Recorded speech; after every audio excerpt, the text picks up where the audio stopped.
Kung ang Mount Naupa, wala pang isang oras na lakaran ang kailangan. Isang paboritong sabaw ng mga naghahanon,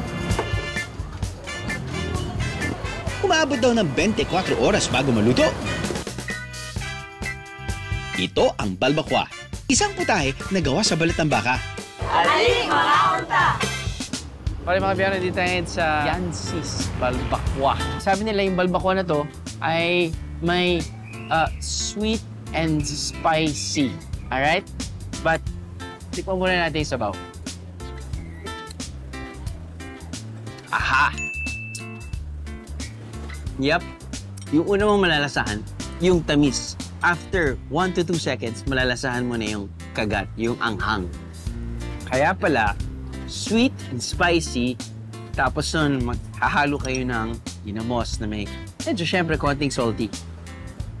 Na usually, ito daw talaga yung pang-even out or pang-balance ng mismong whole balbakwa experience. Sweet, spicy, salty. Gets. Husgahan na natin ang laman. Ito lang yung hinahabol ko kapag nagluluto yung kare-kare ng aking biyanan. Pero yung unang guess ko talaga yung tail dahil, di ba, parang similar din yung, it's very bony. Tapos yung skin ng tail, yung mga loob-loob niya na ganitong type of meat na very tender at malambot. Boom. No. Lambot. Malasa. Paano ba namang hindi lalambot at kakapit ang lasa niyan? Ikaw kaya pakuluan ng 24 hours. Amusing!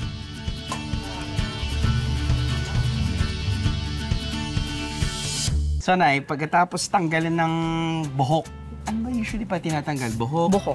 Balahibo. Balahibo lang talaga. Tapos nun, yung mga main parts na ginagamit mo para sa balbakwa ay Buntot. Balat. Balat. Takong. Ano yung takong? Yung ano? Yung koko. Malapit sa koko. Malapit sa koko. Meron po bang rason kung bakit yun po yung mga parts? Masarap kasi kainin. Masarap kayo. Tama po ba na yung mismong skin or tinatawag ba nilang collagen or something, di ba? Tama naman po yun, no? Yun yung nag-a-add ng thickness and stickiness dun sa soup. Yeah. Tama, no? Tama. Matapos linisin, hiwaan galore na tayo, biheros. Okay. Sige po. Anong gano'n ka Ganito lang. Yun na po yun? Hindi na po. Ikaw na... Half lang po? Tapos hindi kailangan talagang ganyan yan, no? Sige. Ayaw makisama nito, ah. Tigas ng buntot na to. Di ka ba natatakot sa arm muscles ko? Gigil mo ko, eh. Parang kinuha ko ng sisig to, ah. Okay. Pwede na, no? Ito yung sak. Grumadget na tayo sa buntot. Next part, please. Tapos, saan niyo po siya hihiwain? Pag ganon. Isa pa to. Pinahihirapan ako. Mapurol.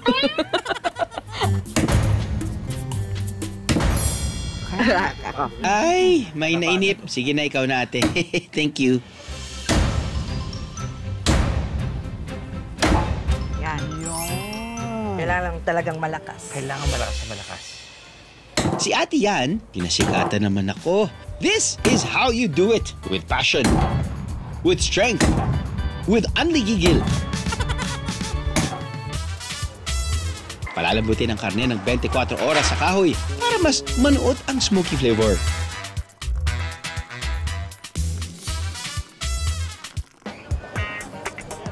Sobrang lambot, saka sobrang nuot talaga yung mga lasa ng mga sangkap sa mismong balbakwa.